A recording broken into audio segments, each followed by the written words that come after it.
dalam hatiku, karena aku pesampai. Tadi lah, itu hanya sebuah hiburan Tuhan kasih pengalaman baru. Baik Bapak Ibu Saudara, mari buka Alkitab dari Matius 25 ya. Gerak cepat semua ya. Ini saya percaya roh saudara itu berapi-api dan tepat gesit seperti gembala di tempat ini ya.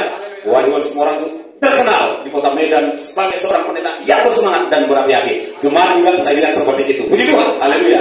Jadi saya melihat jemaat ini cocok dengan gereja akhir zaman. Karena gereja akhir zaman itu tidak suam-suam kuku, tapi berapi-api. Haleluya. Ayo, Matius 25, cepat ya. Ya. Saya tidak akan tunggu saudara. Kalau saudara terlambat, ya urusan saudara. Tapi saya dan orang-orang yang mau gerak cepat menyambut kedatangan Tuhan akan terus maju, melaju cepat. Oke, baik, saya akan bacakan. Mulai dari 1. Pada waktu itu hal kerajaan sorga seumpama gadis yang mengambil pelitanya dan pergi menyongsong mempelai laki-laki. Ayat 2, 5 diantaranya bodoh dan 5 bijaksana. Gadis-gadis yang bodoh itu membawa pelitanya, tetapi tidak membawa minyak. Sedangkan gadis-gadis yang bijaksana itu membawa pelitanya dan juga minyak dalam buli-buli mereka. Tetapi karena mempelai itu lama tidak datang juga, mengantuklah mereka semua, lalu tertidur. Waktu tengah malam terdengarlah suara orang berseru, "Mempelai datang, songsonglah dia." Gadis-gadis itu pun bangun semuanya, lalu membereskan pelita mereka.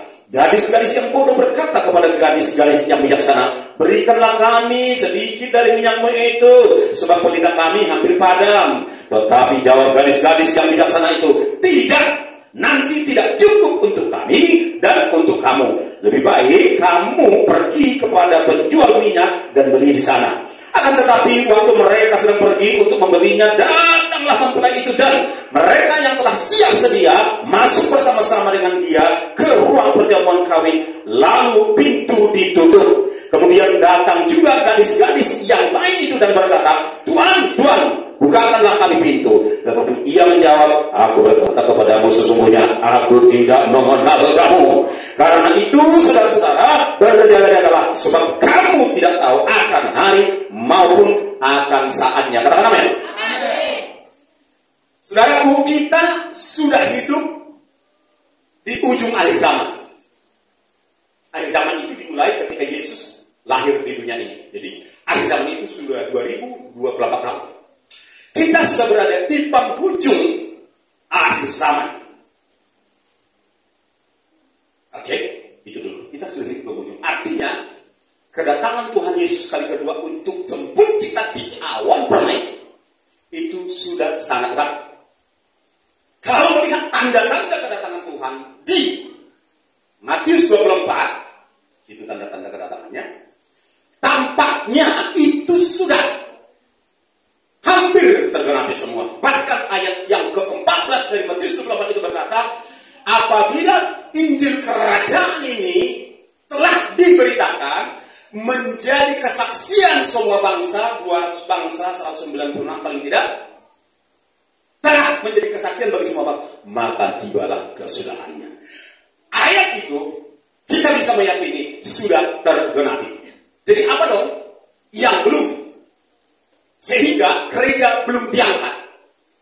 Ada rahasia yang hanya Allah yang tahu, yaitu kursi terakhir. Kursi terakhir, nggak tahu jumlah kursi itu di aula besar di sorga itu, di Yerusalem, nggak tahu berapa miliar kursinya, mungkin juga 20 miliar, karena terkumpul orang-orang yang diselamatkan sejak, ada juga dari perjanjian lama punya, tapi ada juga, tapi lebih banyak tentu umat percaya perjanjian baru. Kalau sejak abad pertama, ya barangkali saja udah 30 miliar, 40 miliar, begitu ruangan itu, katakanlah ya 40 miliar ruangan itu nggak usah heran, di dunia ini saja ada gereja yang panjangnya 2 km di Nigeria, apalagi di sana, saudara. Jadi ada ruangan di situ, katakanlah ini kita berimajinasi, ada katakan 30 miliar kursi. Ketika kursi terakhir itu di ruang perjamuan kawin anak domba itu sudah terisi, maka malaikat akan membunyikan sangkakala. Maka Yesus turun dari surga dan dia berseru. Maka kejadian pertama yaitu orang-orang yang mati dalam Kristus, bukan Kristen, bukan hanya Kristen, ya, tetapi Kristen